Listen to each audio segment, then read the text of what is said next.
Hi, Morty. How are you today? Great vision. Thanks for having me. Looking forward to this conversation. Well, Morty, I explained to the audience already in a pre-call video on what you're going to be talking about. And it is incredibly exciting to us because everyone here who's listening right now is fascinated by the idea of beliefs and how to model beliefs and how to disrupt and remove dysfunctional beliefs. And one thing that's really unique about you is that you are a master in this. I mean, the Left Go belief process is one of the most fascinating belief hacking systems I've ever come across. But before we get Thank you. down to the nitty gritty, I'd love to ask you a question I ask every guest I bring on. And that question is Sure. simply, what gets you out of bed every morning, Morty? Like, what drives you? What are you passionate about? Um, I'm passionate about relieving suffering and having people create new opportunities. Basically, we've developed a series of processes, which I call the LEFCO method, which we're going to be talking about several of them today, but they can make a profound difference in the quality of people's lives. Some of the processes literally can stop suffering. You can stop negative feelings. And most people have those all day long. And people are stuck trying to achieve what they want in life, be it a good relationship, more money, success, whatever, and they're stopped. They just can't find a way to do it. And it's possible to be able to create new possibilities relatively easily. So basically, I just take a look at the state of the world and say it's just nothing more than one big opportunity. There's just more and more I can do. So every day I'm tired. I don't feel like getting out of bed. It's there's something more I can do today. I can create something new or make what I've already got available to more people. And that's why I'm almost 78 and I'm showing those signs of stopping. And I can't imagine really ever stopping.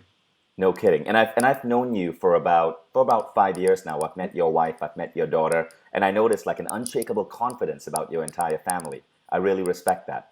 Thank Tell you. us, tell us about the Left Go belief process and the basic idea behind it. And we'd love to know how we could apply some of these tools in our lives. Good. Some of this may be a little basic, and if it is, I apologize, but I want to make sure that the foundation is really clear. Uh, 25, 30 years ago, I actually started this 30 years ago. Nobody talked about beliefs. Nobody talked about they were important or how to get rid of them or why they were relevant. Uh, but in the last 20 years, I think Deepak Chopra talked about them a lot. And at some point, almost everybody in personal growth now talks about, oh, you can't really make a permanent change in your life without changing your beliefs. A lot of people talk about it. But what do we really mean? Why do beliefs have the power they do? They do because the belief is what we think is true about reality. So basically, it's nothing more than what we feel is the way reality is. So if we have a belief I'm not good enough, that's a fact. I mean, you're sitting in a chair right now, you got headphones on, you're talking to me, and you're not good enough. I mean, that's just a fact. I don't know if you have that belief, but whatever it is. Or if you have the belief life's difficult, that's the way the world is. I mean, this table's hard and life's difficult. So our beliefs have the effect they do because they're part of reality for us. They're the way reality is. Whatever we say, men can't be trusted, women are hard to get along with, relationships don't work. That is the way life is. And outside of an institution, most people act consistently with the way they see reality most of the time. So if you think there's something wrong with you or reality, that's going to affect the way you operate. So that's the basic. Number one is our beliefs pretty much determine what we do, what we don't do, what we feel, and what we don't feel. So I was stuck 30 years ago, and I think a lot of people in the personal growth field got started because of their own issues. And they were trying to improve their own life in some way, get rid of their own suffering. And they came up with something that seemed to help. And, they then found it to help them, so they make it available to others. So I was stuck. I was depressed most of the time. I had been to two divorces. I was unhappy. I was making a living, but not doing that well. And I tried therapy and courses, and nothing seemed to change anything. And one day I was on a plane ride. I actually tell us in the book that I wrote, Recreate Your Life, from New York to Los Angeles. And I sat down and started journaling. I just started writing and saying, what the hell's wrong with my life? Why is it so difficult? Why is it not turning out? Why do I struggle so hard? And I just never get what I want.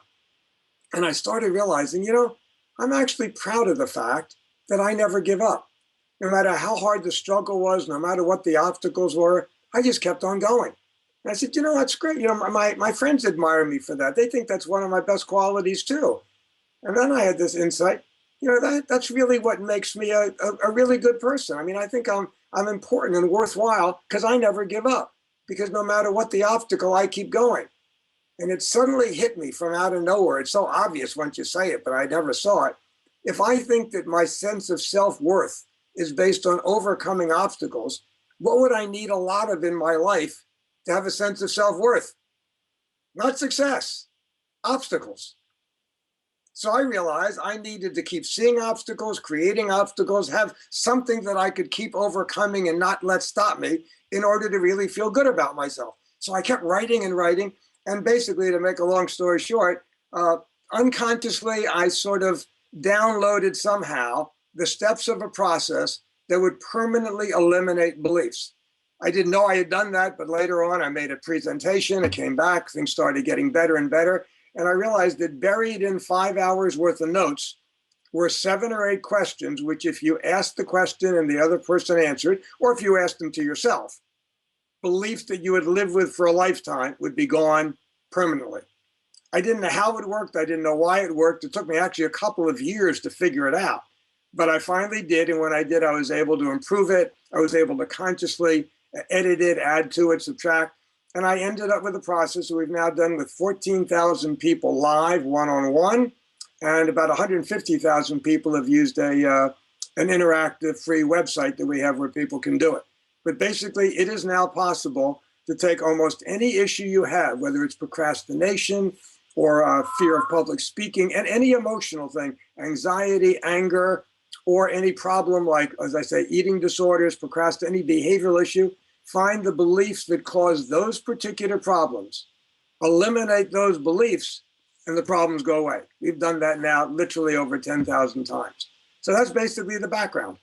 That sounds incredible, Morty. Absolutely incredible. 14,000 students.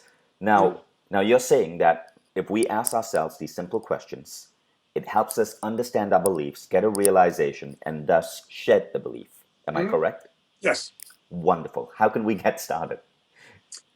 Well, I can explain it to you so that you'll understand it, but understanding is not the same as doing it. You actually have to do the process, and it's not really a group process. It's not something I've tried to do with an entire audience or a group.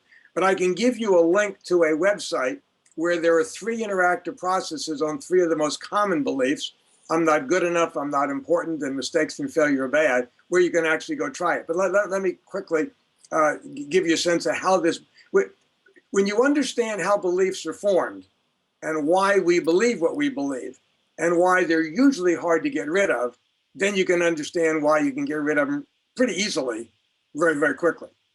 So let's just play with this for a minute. So let's assume you've got the belief, which is one of the most common beliefs, I'm not good enough. And then I go back and say, well, where'd that come from? You weren't born with it. What happened early in your life? And if you're typical, you'd say, well, mom and dad loved me and they were wonderful. But, when I didn't do what they wanted me to do, I didn't live up to expectations. They'd get annoyed. They'd get frustrated. They'd say things, how many times do I have to tell you? And can't you ever learn? Sound familiar? Yeah. So that's the way it is with, as I say, we're not talking about terrible parents. We're talking about parents who love, but have never been to parenting school and who bring their own beliefs with them. So basically, most parents, when you don't live up to their expectations, and parents generally have unrealistic expectations of young kids, they get annoyed, they get frustrated, they get angry. Now, you've got a little 2, 3, 4, 5-year-old who, according to Piaget, given your stage of development, you're very egocentric. You only have one point of view. You don't understand that anybody else can see anything in a different way from a different point of view. So if mom and dad are dissatisfied with you time after time, it's got to be you. Can't be them. You can't understand that they have their own point of view, that they're annoyed, that they're busy, that they don't know better, that they love you, but they don't know how to explain things. All you know is me. So if they're annoyed, got to be me. So what could explain the fact that over and over again, I'm not living up to their expectations and they're annoyed, frustrated, and angry? Guess I'm not good enough. Something wrong with me. Now, that's a reasonable interpretation for a 4 or 5-year-old kid. That's not a mistake. That's not stupid. That's what 99% of all young children would say to mom and dad being annoyed and frustrated. So we give it the meaning, basically that I'm not good enough or something like that. There's something wrong with me, etc. So now we got a belief. Now here's what happens. When we give meaning to a series of events that don't have any inherent meaning, what does it really mean that mom and dad are critical? It could mean you're not good enough. It could mean mom and dad think so, but they're wrong. It could mean mom and dad have unrealistic expectations. That's why they're dissatisfied. Could mean I'm not good at some things, but doesn't mean I'm not a good enough person. Could even mean I wasn't good enough as a kid. Doesn't mean that that would always be true. I wasn't good enough in my household. Doesn't mean I'd have not been good enough in somebody else's household. So you, Could also mean that mom and dad were highly stressed or going through a tumultuous time in their lives and thus snapped at the child. absolutely. So basically, what you do is you get the client to realize, the student, whatever, to realize that the meaning you gave was one logical possibility, the one that most children would give, but that there's 10 other ones. So if there's 10 other ones that are just as valid, can you start to see that the meaning you gave isn't the truth? It's just one possibility. Right. Now the next step is the most crucial one. If you actually ask somebody to do this, again, when we speak abstractly, it may or may not be real. But if you ask somebody who's got a belief and you say, go back to the source of it, go back and be a little kid, be a 4-year-old, imagine mom and dad being critical. So any of the audience that wants to play with this right now, who remembers forming I'm not good enough, or there's some belief like that when mom and dad were critical. Imagine being a 4-year-old. Imagine not doing what mom wanted. Imagine mom and dad yelling or being annoyed or withdrawing or whatever they did. Doesn't it seem as if you can almost see I'm not good enough? And for visual people, which is 85% of the world, the answer is, well, of course I saw it. I mean, if you were there seeing the way mom and dad treated me, you'd have seen I'm not good enough too. And then my next question is, if you can really see I'm not good enough, tell me what it looks like. And they said, well, I could see I was 4 years old and mom and dad were bigger and they were working. No. That's the event. I want to know what I'm not good enough looks like. And it suddenly dawns on them, I can't see it. So I said, then where is it? It's in my mind. So you've lived your whole life as if you could see I'm not good enough. And now you're realizing you never did see it. It was only in your mind. What does mom and dad's behavior really mean? Could mean a lot of things. It doesn't have an inherent meaning. Now, this is only an assertion, but it's happened hundreds of thousands of times. The belief is gone for good. Now, why is it that beliefs usually don't go away with years of therapy or most of the other techniques? Because you think you saw it as a child repeatedly. So logically telling you, look at what you've achieved. Look how much money you're worth. Look how many people you help. Look at your life. Look at your relationship. How could you logically believe I'm not good enough? You're right, Morty. I shouldn't believe it. But deep down, there's the sense, but I saw that I wasn't good enough 10, 50, 100 times as a kid. And once you've seen somebody, nobody's ever going to logically tell you you didn't see what you saw. That make sense? Yes, absolutely. So, Absolutely. basically, let me just finish the sentence and then we can talk about it. So the basic thing is we hold on to these beliefs regardless of what techniques we use to get rid of them, because they go away for a while, but then they come back. They feel better for a minute. They come back. Nothing works at all because we think we saw it as a child. So when you go back to the event and say, yes, I could see it. Then when I say, tell me what it looks like, and they can't, they realize they didn't see it. And what they did see has no meaning. So the only place the meaning has ever been is not in the world, but in their mind. And the instant they get that, the belief is no longer a belief and it never comes back. And I've got 30 years of experience showing with literally 14,000 people that when beliefs go away, they don't come back. Wow, that's remarkable. I've as you were talking, I began to visually remember and see moments in my childhood that helped me create some of my most messed up beliefs. When I was a teenager, Marty, I believed I was ugly. I believed I was ugly and I was hideous. And as a result, my entire teenage life, I never had a girlfriend. I never even had friends. In my entire teenage life, from 13 to 18, I only went out socially 5 times. That was less than once a year. I had no friends. And when I think back to why I had that, it was because I went to a school before I was 12, I went to a school where I was the only person of Indian origin. And I experienced a lot of racism and people telling me, I remember I sometimes cry when I remember it. I remember being on a school bus and holding the rails of the school bus, and another kid of the dominant race, whatever that was, touching my Mhm. hand, pulling it away and going, ugh. And I remember when I was a teenager breaking out in a bad case of acne, standing in line in the cafeteria to get food, and other kids moving away from me, calling me pimple boy. So that affected me so badly that I remember crying in bed at night, wishing I could change my face. And it really affected me. I even when I moved to America, when I went to college in Michigan, I never dared ask a girl out. In my entire college life, I'd not been on a single date until I met my wife. So totally resonate with that. Now, Mhm. and I know there's a lot of people listening as well who have had similar beliefs really hold them back. What would be the process? How would you help someone like me who's gone through that overcome those beliefs? Basically, what I just said is find the belief, as you just did, I'm ugly, and go back to where it came from. I didn't look like other kids, and I was rejected, I wasn't accepted, and I was ostracized, and people made fun of me. Well, that's a reasonable interpretation for a young boy to make. That's fine. You didn't do anything wrong. You didn't make a mistake. But can you see that that's one possibility? Right. So, what are two other possible meanings for the fact that you didn't look like others, you were darker skinned, and people generally ostracized you? That's a fact. What could that mean other than I'm ugly? It could mean that the other people around me were not used to a pluralistic society and people of different ethnicities. But can you see that that explains every single Right. thing that happened to you just as well as it was me that I'm ugly? Yeah. Good. Do one more. Give me one more. What else could it mean? It could mean that the kids around me who, in that cafeteria, who moved away from me in the lunch line, because I had horrible pimples on my face that particular day, were just mean. And they were just being kids. We were 14, maybe 15. Yes. It has nothing to do with you being ugly. Kids just pick on anything. Right. It could even be maybe I was ugly that day. Doesn't mean I'm an ugly Right. person. I just looked ugly with the pimples, but doesn't mean I'm an ugly person, etc.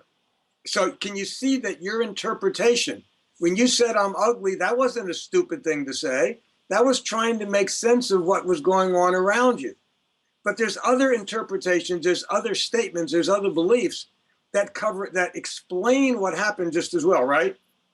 Right. Good. Now here's the next step. So go back, close your eyes if you want to open, but go back and Mm-hmm. imagine that event. Imagine either the event in the cafeteria or just in general. Just sort of flash by as you were a kid between 12 and 18, and just imagine the kids ostracizing you, not wanting to talk to you, getting in groups and leaving you out. Just remember that. Mm-hmm. Doesn't it seem as if you can see I'm ugly? Yeah. Yeah, it's right there in front of you. Like if I were there, you'd say, Morty, take a look at the way I'm being treated. Can't you see I'm ugly? That's how real it is, right? Right. It's clear, perfectly clear. Good. If you can see it, tell me what it looks like. Because anything you can physically see has a color, a shape, and a location. Anything at all in the world, if you can see it, has a color, shape, location. Tell me what I'm ugly looks like. You just said you can see it. Look It real carefully and describe it. Well, I can remember a particular scene from the time I was 13 years That's old. fine. Good. Tell me what, look at anything you want and tell me what I'm ugly looks like. I was in a cafeteria. The teacher was Yeah. announcing that there's going to be a school play, Yeah. and they wanted someone to play the lead character, which was Tarzan. And I Got it. raised my hand and I said, I'd love to be Tarzan. Mm, And everyone else in that cafeteria started laughing got it. because they didn't believe, they thought I was the most unlikely person to be put on stage. Got it. I got that. That's very real. I mean, I can imagine you videotaped it and I can see that, but I still can't see I'm ugly because what happened could mean what you just said. It just could mean that you were different. You were darker skinned. You didn't look like them, so they couldn't imagine it. They could just, they didn't understand multiculturalism, or you were darker than everybody else, or your voice, your accent was different than everybody else. So you were not like other people. That You're right. explains why they thought you were Hmm. not likely candidate. I want to know what I'm ugly looks like. You just keep telling me what events look like. I got the Right. events. There are 100 of events like that. But what does I'm ugly look like? You just said I could see I'm ugly. You're right. I can't see it. I can't. When you ask me that, the only thing that comes back to mind is me lying in my bed, thinking about how I wish I looked different. Yeah, I got it. Well, But I can't see it. You're right. I cannot see it. yeah. But that thought came from having the belief. Once you form the belief I'm Right. ugly, then you wish you weren't ugly anymore. I mean, if only I weren't ugly, I'd have friends and I'd be happy Right. instead of miserable. But you had formed the belief I'm ugly. So you said you could see it. And you held on to that your whole life because I saw it. Something you can see. I mean, if I tell you tomorrow that you didn't have this interview with me, I'll give you $1 million if you don't have this interview with me. Hmm. I'll give you anything you'll say. I'll make it up. I'll pretend I didn't have the interview, but I was there. I saw it. And there's nothing that will ever happen that will make you think you didn't have this interview with me today. So once you say I can see I'm ugly, that's never going to go away because it didn't happen once. It happened many times. Right. Now, if you go back and you say, can you see it? Did you ever really see it? No. No. What did you see? Events where people shunned you, made fun of you, excluded you. Because I was different. You don't know that it's different. It Right. could be for any reason in the world. It could be that kids make fun of anybody with anything. Right. They don't necessarily make fun of Indian origin or darker skinned people or people with an accent. They'll find anything at all. I mean, anybody who anybody who does anything at all a little bit different, kids can be mean at that particular Right. age. They wouldn't do that at 18, but they do that at 8 or 10 or 12. Right. So you don't know what they did or why they did it. All you know is I was ostracized. Yeah. Yeah. So what do you now know for sure that when you were between the age of 12 and 18, you were ostracized by most people in that school? What do you now know about your looks for sure? Right. Right. So So I it's a know. question. Yeah. So What I do you know. know for sure? I know for sure that I'm not ugly. I No, know. you don't know for sure you're not. Maybe you are, but you don't know from the behavior Right. of 15 or 20 or 30 kids at one particular school between the age of 12 and 15 or 18. Those events, here's the important, those events have no meaning. Do I know anything for sure about you as a human being? Forget you and me. I'm now going to tell Shelley Hmm. exactly what happened to you as a child. Describe 20 of those events and then say, Shelley, what do you know about Vishen's looks? And what will she say? Here's how people treated him. Here's Hmm. what people said. Here's what people did. One particular school, particular age. Do you know anything about what Vishen looks like as a human being? And You're what's she right. going to have to? You're right. What's she going to say? No. She has no idea. Yeah. He could be ugly. He could be handsome. But from the behavior of 20, 30, 14, 15-year-old kids at one school at one particular time, I don't know anything for sure. Right. So you never saw it in the world. And what you did see in the world has no meaning. So where was I'm ugly since you're 12 years old? It was Where all. was? What you're trying to get at is was all in my head. That's right. Right. You've lived your life as if you discovered it in the world. And what you now realize, I didn't discover it in the world because it was never out there to be discovered. I I see. put the meaning there. I didn't see the meaning out there. I didn't discover it. I put meaning in my head and I put it there. I attributed I'm ugly to those events. I didn't discover something in the world. All I saw in the world was events that have no inherent meaning. Right. Right. I see I completely see what you're saying, and I see how events can completely transform how we believe about the world. If I can just finish that I'm ugly story, how I got out of it, because now I'm frequently on stage, I'm frequently on camera. How I got out of it was in my junior or senior year in college. I was at a dance, and I met this girl from Missouri.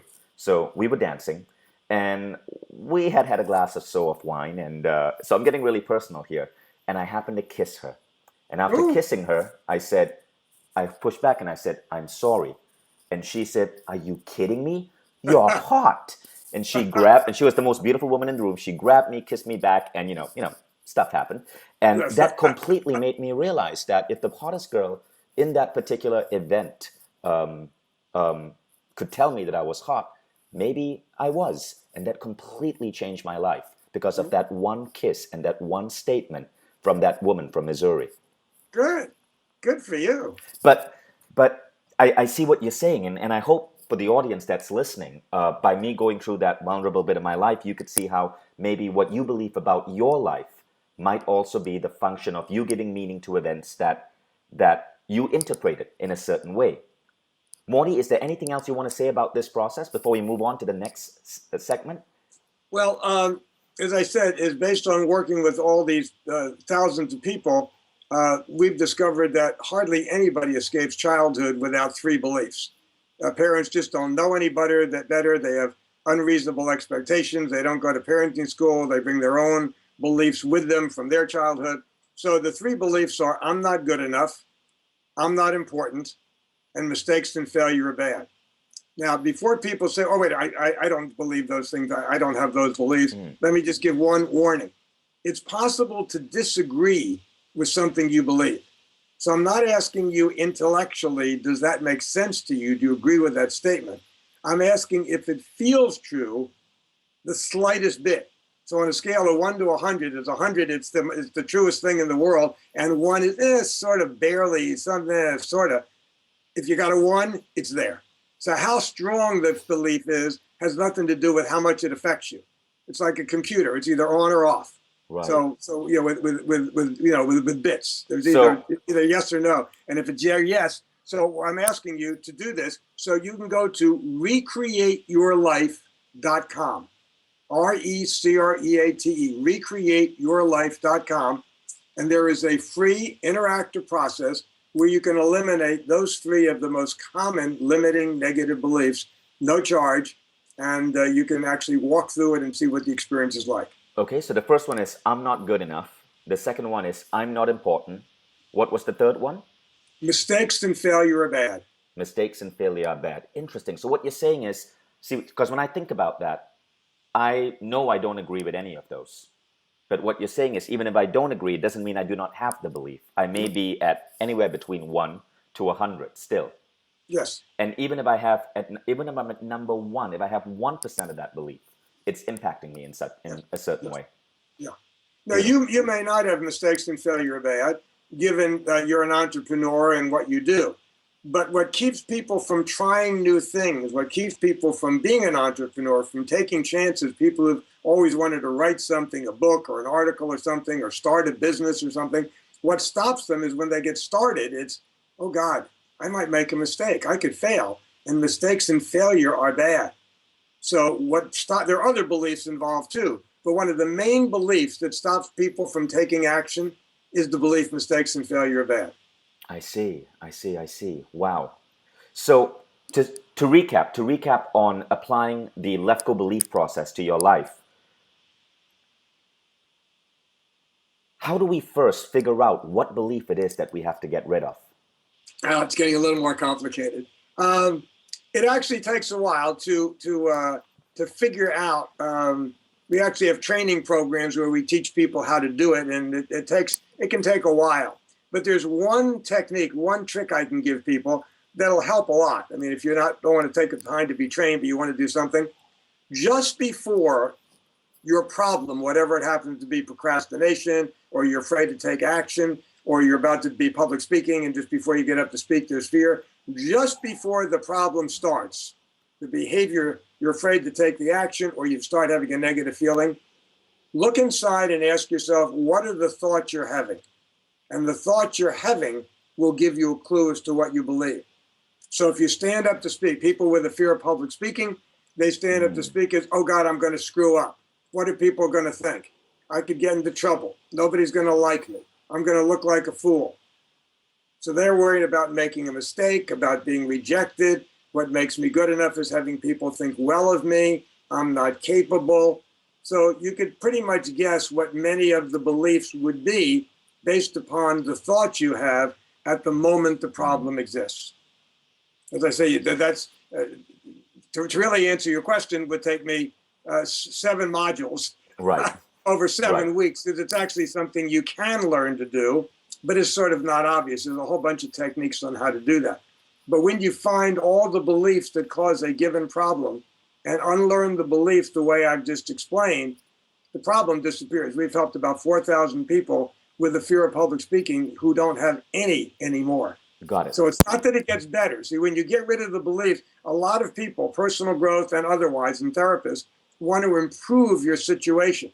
So if you have fear on a scale of 1 to 10 of 10, and you get it down to 6 or 7, hey, that's not bad. I mean, I'd be very happy to get that. But if it's caused by beliefs and you get rid of all the beliefs, it's not going to go down to 6 or 7. It's going to disappear. So if you find and get rid of the beliefs, the procrastination stops. The fear of public speaking stops. Whatever it happens to be, the eating disorder stops. So basically, you can totally get rid of problems, whatever they happen to be, when you identify and eliminate, unlearn all the relevant beliefs. I see. I see. I like that. I like that idea. Look at the thoughts going into your head when you get on anything where you feel some sort of negative charge or fear. And the beliefs will produce those thoughts. So you can work backwards. If you believe I'm capable, I'm competent, it's going to turn out, I can't wait to do it, as you probably feel when you speak. I mean, you probably enjoy it.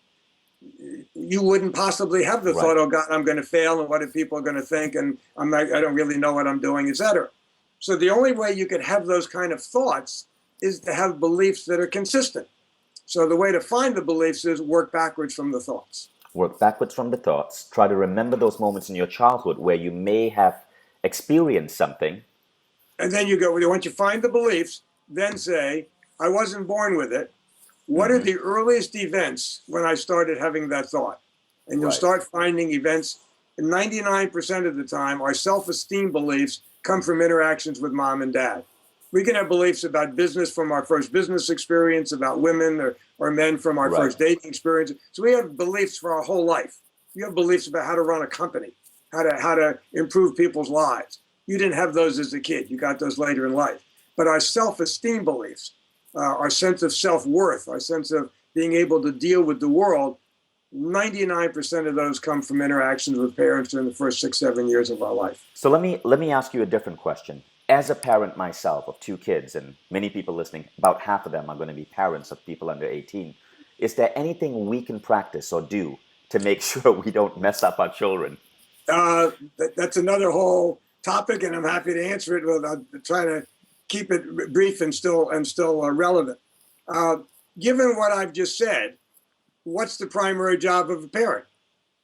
Make sure that your kids form positive and not negative beliefs. What's going to have the biggest impact on them? Not what they do right then, not what they learn, because you could be smart as hell, and if you believe I'm not good enough and life's difficult, I'll never get what I want, your smarts are not going to help you be very happy or successful. So it's your beliefs that ultimately are going to have the biggest impact on how well your life turns out, the quality of your life. So the main job of a parent is help your children form positive rather than negative beliefs. Number one. So that's the first question. And then the next question is, we could talk for hours on things to do and not to do and principles, etc. But the overriding principle that sort of gives you a context is to ask yourself another question. At what cost?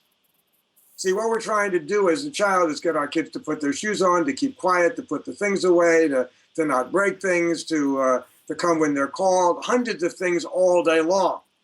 And we try to find ways of getting what we want, or getting kids to do what we think they ought to do. And the question we don't ask ourselves is, at what cost? Because there are a lot of things we can do to get our kids to do what we want them to do at the moment. And if they end up concluding I'm powerless, or there's something wrong with me, or I'll never get what I want, or life is difficult, was it worth it? My contention is it wasn't. So as I say, I could spend hours giving you all kinds of suggestions. Well, Shelley, you know Shelley, she's a parenting expert and has DVDs on this, CDs. Shelley is your wife. Yeah, Shelley's my wife, and she's that's actually one of her businesses, and has a course in all of this, and is doing another course, and she's got a lot of ebooks, et cetera, et cetera. But the two basic things you want to ask is my job is to help children to be careful of what is my child likely to conclude, not what I think, not my motives. I don't care what your motives are. It's what would a 5-year-old make of what I'm doing and saying. Right. And if it's something negative, ask yourself, at what cost am I going to get what I want today, knowing my child's going to end up with a belief that's going to negatively affect the quality of their life for the rest of their life. Beautiful, beautiful. And that reminds me of something I asked your wife. For those of you listening, I happened to meet Morty and his wonderful wife, Shelley, in Hawaii 2 months back. And Shelley and I got into a conversation on parenting. And Shelley said something so profound. I whipped out my iPhone and I filmed her just so I could record it. And what she said is the most important advice I can give you as a parent is whenever you do anything to your child, be very conscious of what you think they could be learning from it. If you scold them because they're not eating on time or they are late for school, ask yourself, what beliefs could my child be taking from what I just did to them? So last night I had a situation with my 7-year-old son. He was he was working on an iPad. He was using a tool called Keynote to build slides. And all of a sudden, I realized it was past his bedtime. It was 9:20. He's supposed to be in bed at 9. So I said, Hayden, put down the iPad. We got to go put you in bed immediately. And he immediately started crying. He's like, no, I have to finish this. And my first reaction was, no, you're going to wake up. You're going to be late for school. You're already 20 minutes late. You need to go to bed now. But then I remembered what your wife, what Shelley, told me. And I immediately realized, wait a minute. If I tell this to Hayden, he's going to feel a whole number of different beliefs along the line of my dad doesn't care about the work I'm doing, to I'm powerless, to I need to listen to my dad because he's smarter than me. So instead, I turned to him and I said, Hayden, look, do you really want to spend an extra 10 minutes working on your project? And he goes, yes. And I said, and you do realize that this is going to make you a little bit sleepier when you wake up for school tomorrow morning? And he goes, yes. And I said, and you're okay with that? Because if you're okay with that, I want you to know that you're a big boy and I trust you and I think you're incredibly smart and you're mature enough to make certain decisions on your own. So you tell me when you want to go to sleep. And he said, okay, 10 minutes. And then he went back to his iPad. He continued playing. And 10 minutes later, he just went to bed by himself. But that advice from your wife changed something that I'd been doing for 7 years. And I now do it in a very different way. I no longer boss my kids around.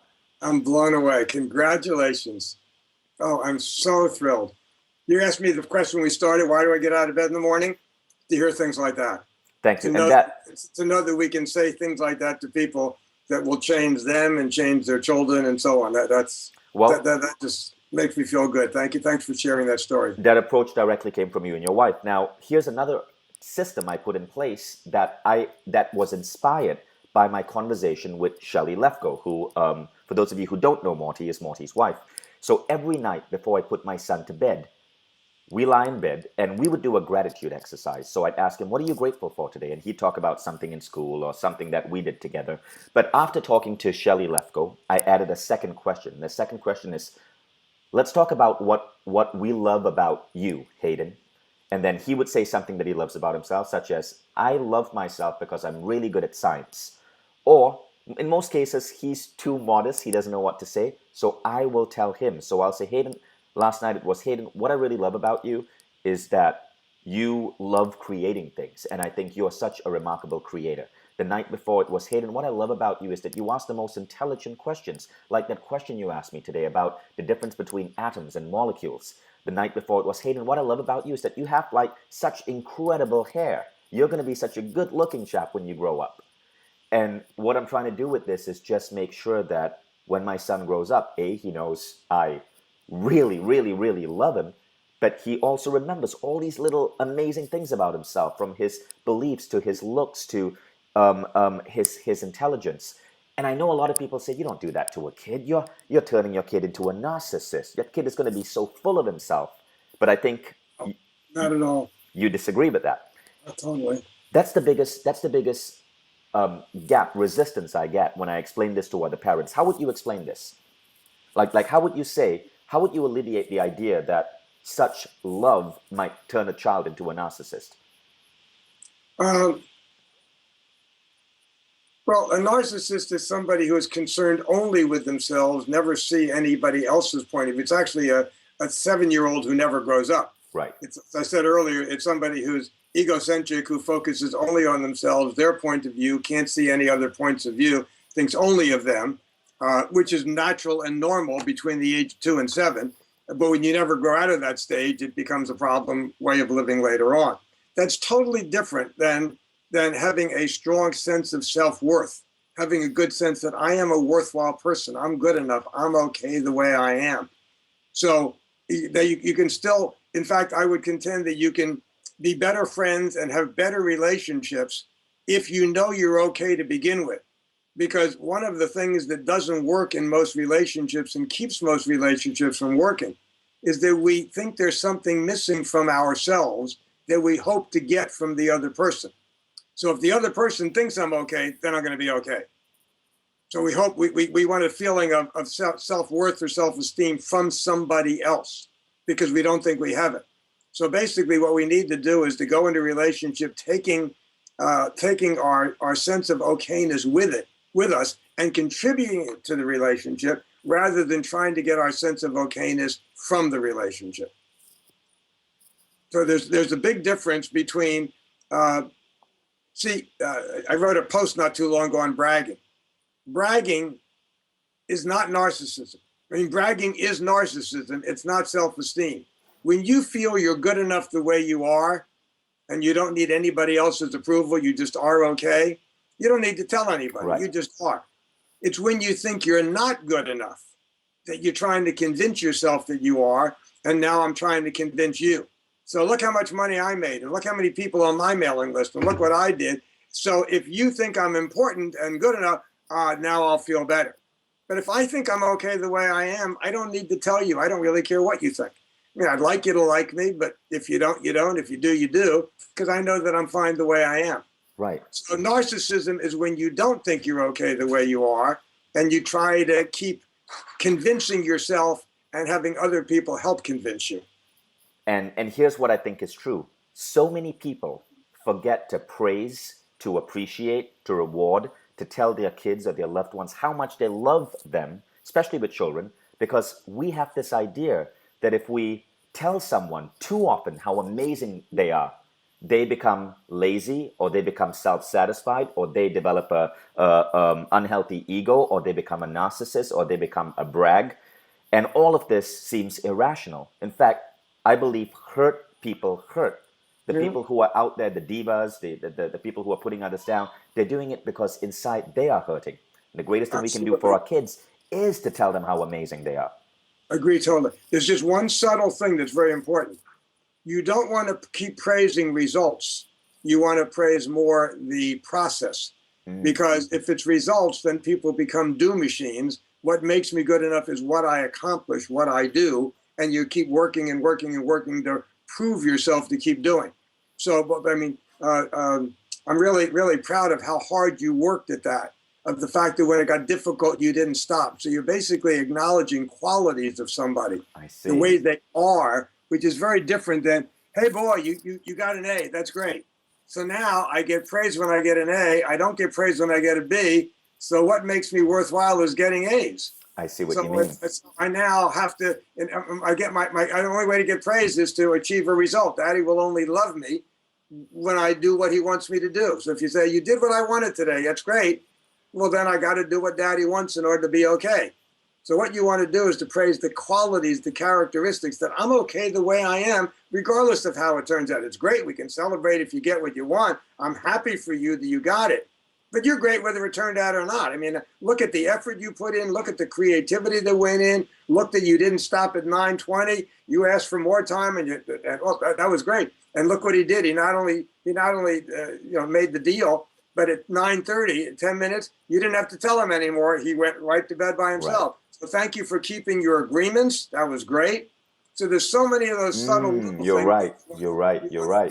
Not just results are fine. You want to celebrate when you get a win, but you also want to celebrate the process along the way. You're right, and that opens up a whole other dimension of how you can praise a child. Absolutely. So, Morty, let's go on to the second bit, which is the Let Go Freedom process, where you said you're going to give them a way to dissolve meaning. Give our audience a way to dissolve meaning. Okay, this is another whole, it's related, but in a sense it's very different. What I discovered was, we were talking about beliefs, that most of what we do and much of what we feel comes from our beliefs, which are these generalized statements This is the way reality is. I'm not good enough. That's the way reality is. Life's difficult. That's the way reality is. And it's sort of like the filter through which we view reality. So we go into a relationship through the filter. Women can't be trusted. Relationships don't work. I'm ugly, et cetera, et cetera. That's beliefs. Now, I discovered a few years ago that in addition to those generalized beliefs, we unconsciously and automatically give meaning to virtually everything that happens to us all day long, 40, 50, 60 times a day. So as an example, a friend of yours walks in the room, sees you and doesn't say hello. He's angry at me. That's obvious. Can't you see he's angry? I mean, what else could it possibly mean? Or you asked a friend to do something for you and they don't do it. Obviously, they don't care. If they cared, they'd have done it. Or boss calls you into the office. Oh, I'm in trouble. Obviously, I'm in trouble. Now, the thing about these meanings are they seem like they're true. We become aware of the meaning at the same time we become aware of the event, and it seems like the meaning is in the event. So what causes our upsets is not what happened, but the meaning we've added to what happens. And we're not aware of this. So all day long, we're having upsets and annoyances and anxieties and frustrations and angers, etc., based upon you didn't do what you promised to do. That means you don't care. Not you didn't do it. If you didn't do it, I can just say, did you have a chance to do it? Are you going to do it? If you do it tomorrow, if not, I'll do it. We'll get it done. It'll be fine. But if you don't care about me, now I'm either upset or angry. So it's those meanings we give all day. And then I realized, well, what's stress? Everybody is concerned about stress.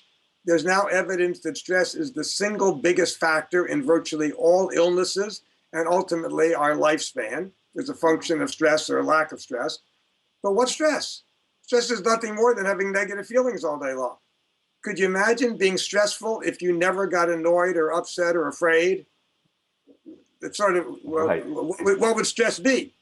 So I realized this, and then basically, again, to make a long story short, I figured out a way to help people make a distinction. When you first become aware, here's the event, here's the meaning. They seem like one thing. So I figured out a simple process to get people to pull them apart and to say, well, this is in the world, this is an event, but this is a meaning that I unconsciously gave it. This is in my mind. This isn't part of it. This is separate. And when you separate them, similar to what I said about getting rid of beliefs, when you get that you didn't see it in the world, when you see that these are two different things, not one, the meaning dissolves. And since the feeling comes from the meaning, not the event, when the meaning goes away, the feeling goes away. But So how do we get someone to disassociate both? Well, this is an oversimplification, but this is still the answer, is to get that the meaning is not part of the event. If you can think of something that happened in your life today, recently in the last day or so, where something happened and it upset you in some way. It upset you, it annoyed you, it frustrated you, it made you a little angry, it made you a little anxious. I can demonstrate it with you. It takes about 3 minutes. Can you just think of any event that produced any kind of a negative feeling in the last day or two? Okay, so let's say I was supposed to meet someone in a particular cafe. Okay. Got it. And I showed up late, or they showed up late, and the other person, and these are two people who maybe don't know each other so well. So the other person simply assumed that that they were being disrespected. Well, no, I want to know I want to know you. I want to work on you. Okay. So basically, you Okay, had so let's say you had a meeting with somebody. They didn't show up on time, right, and the meaning you gave it is they're disrespecting me. They don't care about me. Right. Right. Mm-hmm. Good. Okay. And how does that make you feel? It makes me feel that this person isn't someone that I want to do business with, that this person isn't someone I want to associate with, because they don't have a healthy respect. What's the feeling? Is the feeling annoyance, anger? It's annoyance. Annoyance. Yeah. Okay, good. So basically, it seems like him not showing up made you annoyed, right? Right. Good. I contend that him not showing up didn't make you feel anything. It's the meaning you gave it. I'm being disrespected. Mm-hmm. So there's two simple ways to dissolve that meaning. One of them is, imagine 10 people different ages, different cultures, different points of view, different everything, being there and seeing the same event. So they would see you sitting there. They would see that you're expecting somebody, looking at your watch, and they would see that the other person doesn't show up, right? Mm-hmm. Would they all see he's disrespecting me? No. No. Well, is it there or isn't it? Right. Different There's cultures would something, there's probably something in the perceive it world. in There's different something ways. in Yeah. it out that everybody, that could be a 7-year-old would say, I see him sitting there alone. And you could take somebody from Japan and I can see him sitting there alone. And you could take a Republican and a Democrat, I can see him sitting there alone. But how many people would see he disrespected it? A couple of them might. Most of them would say he probably is going to be there in 5 minutes, or maybe his watch is wrong, or maybe he got held up in traffic, or maybe he forgot the appointment, or there could be 50 reasons why, other than the thing you think is the truth. Right. So as soon as you get that, I didn't see that. Nobody would see that. That's in my mind. I made it up. Now, you're not doing it. You're pretending. But if you really did it and you really got that, and you got that the meaning is not the truth, it's not out there in the world, it's in your mind, the annoyance would go away. I see. And I realized from running an office of about 200 people that this simple idea could could really dramatically help reduce drama in any work environment. Because in work environments, people add meaning to things so often, all the time, all the time. I just got a note from somebody in one of the courses where I teach people how to do it, and he's an emergency room doctor. Mm-hmm. He has 12-hour shifts. So if you can just imagine an emergency room, somebody comes in with a gunshot wound and somebody else had a heart attack and somebody else fell off a ladder and somebody else has a broken arm and whatever, all day long. And basically his note said is, since I learned how to stop giving meaning, I feel no stress at all during my 12 hours. None whatsoever. There's just one thing to deal with after another, and he either does or he doesn't. He's either successful or he's not, and he works as fast as he can. But whatever happens, it has no meaning. It's just, here's my job, and I got to do the best I can to help fix these people up. Incredible. So there's no stress. I agree with you totally about the idea of an office, that all the disagreements, all the frustrations, all the confusions, all the problems that I would say 95% of the problems that happen in an office come from somebody reacting to what they think happened when really it's not what happened, but the meaning they gave what happened. I see that. So I can see a huge application for this simple idea in just workspaces and stress, because everyone I know is stressed out about something that's happening at work. Yes. And very often when I talk to people whom I work with or friends who run other companies, the stress is always so-and-so disrespected me. My boss did this, which means this. It's really fascinating. And this simple idea of breaking apart the event and the meaning could have such huge applications. So really quick before we wrap up, if you could give a message to people who are at work, people who are working in any type of organization or company around how to use the idea of disassociating event and meaning to remove stress, what would that be? What would that process, that message, that idea be? Well, it's essentially what I just walked you through, but let me make the steps clear. You have a negative feeling of any kind. There's always some event that has just preceded it. So what just happened? So you're annoyed, somebody didn't show up at a meeting. You're annoyed, somebody was supposed to call you back and they didn't call you back. You're scared, you're about to start something you've never done before. So there's some emotion. And you then say, what's the event that preceded? And you find that. And then you ask yourself, what meaning did I give it? What did I say this event mean? You got a project? Oh, I'm going to fail. He didn't call me back. He disrespected me. I didn't get what I wanted when, something was supposed to be on my desk this morning when I showed up, wasn't there. Can't count on people. Can't trust them. So there's something like that. Once you've got that, you now have an event and a meaning that seem to be together. There's two ways to pull them apart. One of them is to imagine 10 different people looking at the same event that you're describing and ask, would they all see what happened to me? The answer is, yeah, I think they would all see what happened to me. Would they all see the meaning? And you suddenly realize most of them wouldn't see the meaning. Well, you just said that meaning, that's what it means. if the event inherently means it, then everybody would see the meaning. But you're saying they would all see something happening, but hardly anybody would see the meaning. So where's the meaning? Out there or in your mind? And you realize it's in your mind. The other technique is similar to the one you do with beliefs. The meaning you gave it, the one example you just gave a moment ago, you're waiting for somebody, they don't show up. Could it mean that they disrespect me? It's one possible meaning. What else could it mean? As I just said, is they're on their way, they got stuck in traffic. They forgot about the appointment. They're really sorry, and they'll go out of their way to make it up to you next time.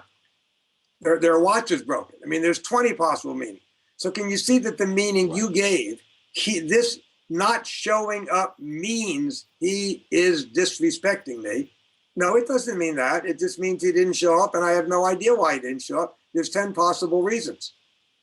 I see. And once you come up with the 10 possible reasons, again, you've pulled them apart. And since, again, the point we're doing is to make this point, sorry.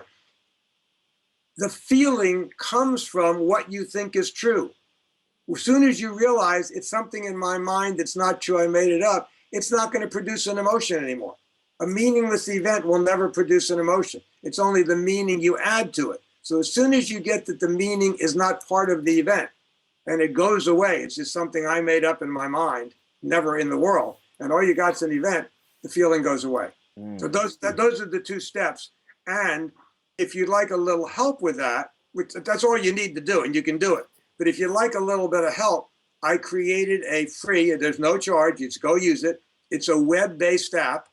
You just go to your website, and just pull up your browser, your Firefox or Safari or whatever, or Chrome, and go to mortylefko.com, mortylefkoe.com/app. For the app. It's someday what I plan to do in the next few months, or if not sooner, is turn it into a smartphone app so that people can carry it with them. And any time at all during the day or night, they notice the negative feeling, they pull it out. 3 minutes is the most it's ever taken anybody. That's all it's going to take you. Beautiful. I know all of us are going to enjoy checking that out. mortylefko.com/app. But I love what you just said. That's such an elegant process. Ask yourself, based on if 10 people from different cultures and nationalities were watching this, would they take away the same meaning? That's one. Or two, ask yourself, what else could this mean? Disassociate the meaning from the event and poof, make the stress disappear. It's a powerful idea. Yes, it is. And I know even in the most extreme circumstances, it works. I remember reading an interview with someone who worked with Steve Jobs. Now, Steve Jobs was an incredible man, but he had the habit of yelling and tossing tantrums. And in the books, in the biographies of him, sometimes he's described in a negative way because of that. For example, there's one book called, I have it on my bookshelf, it's called Icon. And it says that Steve Jobs was basically an asshole. But I remember reading an interview about a lady who worked for him. And the interviewer asked the lady, now, how did you feel when Steve Jobs would, look at your work and go, well, this is shit. And she goes, I never felt bad. In fact, I felt really excited. Because I never added meaning to that. I knew that when Steve Jobs said, this is shit, that was just the way he spoke. Most people would say, this could be better. But Steve simply used the words, this is shit. But I knew his code. It simply meant, I think you're amazing. I think you're incredible. I think you can do better. Let's aim for something even better because we're freaking Apple. And because she took that meaning away from the phrase, this is shit, she never got upset about anything Steve Jobs said. And she said working with Steve was an incredible experience. I absolutely loved it. And I believe that's why even for so many great people, you see people who put them down and people who absolutely revere them. It's the meaning. It's not them per se. That's a brilliant example of how somebody can say something like this is shit. And most people would give that the meaning that's rude, that's inappropriate, etc. And that's true. I mean, but it is rude. It is inappropriate. I mean, that's a fact. And somebody else looks at the same event and says, no, it's not a fact to me. I actually think that he's just encouraging me to be better because he knows I can be better. And that's just the way he talks. But can you get that the same event had no meaning, even though 95% of the world would say that event means it's inappropriate, means it's not the right way to talk to people, means he's wrong. But no, it doesn't mean that. It doesn't mean anything. And when you get rid of that, this woman didn't feel put down or didn't feel annoyed or didn't feel angry. She felt inspired. Well, he thinks he didn't fire me. So he obviously thinks I can do better. If he thought I couldn't do it, that this was the only work I could do, he'd get rid of me. So if he Right, says this is shit, go back to work, he knows I can do better. So I'm going to go back and do better. right. So, Brilliant example. so Brilliant. thank you, Marty. This has been an incredible call. I learned so much from this. I'm going to take snippets of this call and actually show it on our in our office to 200 people, because I'm beginning to realize that so much unnecessary work happens in an office because someone is hurt or someone has taken meaning from the actions of a manager or a supervisor. And it happens all the time in every organization. So thank you for that revelation. These are some powerful models and systems that we've learned from you today. Again, for everyone listening, this is Morty Lefko. His wife is Shelley Lefko. Look into their work. You can visit mortylefko.com/app for Morty's app on disassociating meaning from events. And look into this couple. They are amazing. They've had a profound impact on my life. And I know they will on you too. Thank you so much for having me. It was a lot of fun. I really enjoyed it. It's a great conversation. It wasn't just an interview. It was a conversation. You gave a lot of examples of your own, and questions were great. It was a lot of fun. I really appreciated the conversation. Thanks. Thank you, Marty.